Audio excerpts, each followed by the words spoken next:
They're living hundreds of miles away from town, climbing up 100-foot spar poles, just trying to make a paycheck. Logging in Ketchikan, Alaska was probably one of the most dangerous jobs in history. Back in the day, you had to have two things. One of them, you had to be strong, mentally and physically, but you had to be a little bit crazy too. Think about opening up a door to your new home.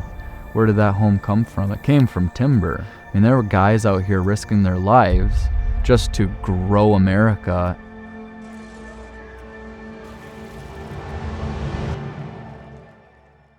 My father came up in '95 and he bought the old spruce mill, which was the old pulp mill in Ketchikan, and he built the Great Alaskan Lumberjack Show right on that very spot so that people could come and see just a taste of the history that Ketchikan has in logging.